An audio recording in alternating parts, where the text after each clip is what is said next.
Imagine landing in a place where the air is thick enough to crush a car like a soda can, where it rains sulfuric acid, and the ground is hot enough to melt lead. While the world watched America take its first small step on the moon, a secret, much more dangerous battle was being fought on the surface of hell.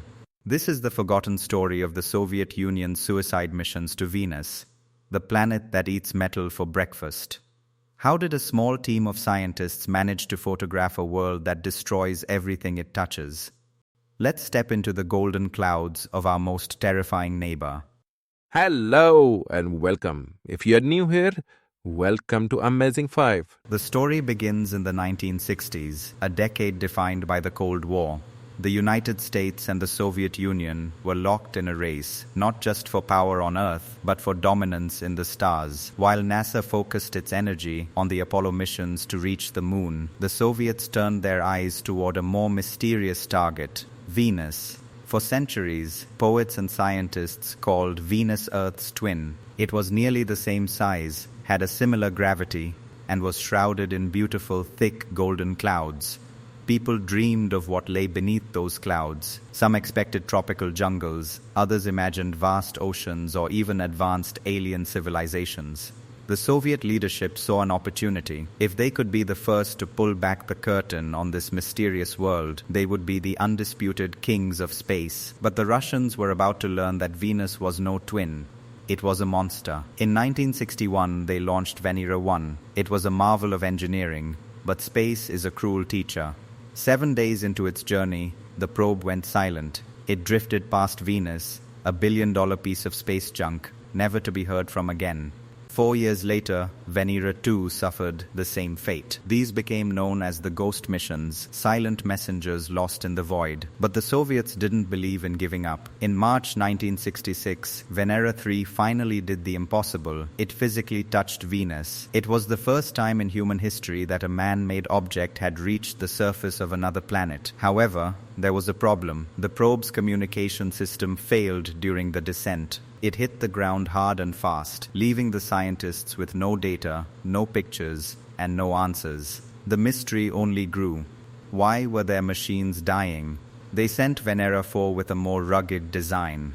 As it descended through the atmosphere, it sent back chilling data. The air wasn't fresh. It was 95% carbon dioxide. The pressure wasn't like Earth's. It was 25 times heavier. Before the probe could even touch the ground, the atmosphere itself crushed it like a tin can. The scientists realized they weren't building a spacecraft. They needed to build a submarine. A submarine that could withstand a furnace. By the time Venera 7 was designed in 1970, the Russians had changed their strategy. This probe was built like a tank. It was a heavy armored sphere designed to survive a pressure 90 times greater than Earth's, the equivalent of being 1 kilometer deep in the ocean. On December 15, 1970, the world held its breath. Venera 7 entered the atmosphere. Its parachute deployed, but in the thin, searing air, it melted and ripped. The probe plummeted toward the surface. It hit the ground at 60 kilometers per hour. For several minutes, there was silence. Then, a faint, weak signal reached Earth. For 23 minutes, Venera 7 spoke to us from the surface of hell. It revealed a temperature of 465 degrees Celsius, hotter than a pizza oven. It was a wasteland of heat and pressure.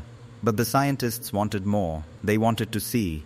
In 1975, they launched Venera 9 and 10. These probes were equipped with panoramic cameras. To keep the electronics from melting instantly, they were encased in a special cold box, chilled before launch. On October 22, 1975, the first black and white image from the surface of another planet flickered onto a screen in Moscow. It wasn't a jungle. It was a jagged, volcanic landscape under a sky so thick it looked like an eternal twilight. The peak of the Soviet era came with Venera 13 and 14 in the early 1980s. These were the golden missions. They sent back the first color photos, showing a landscape of orange skies and dark, brownish rocks. They even included a microphone. For the first time, humanity heard the sound of the wind on another world, a deep, low rumble that sounded like the breath of a dragon. But even in this moment of triumph, a legendary, heartbreaking mistake occurred.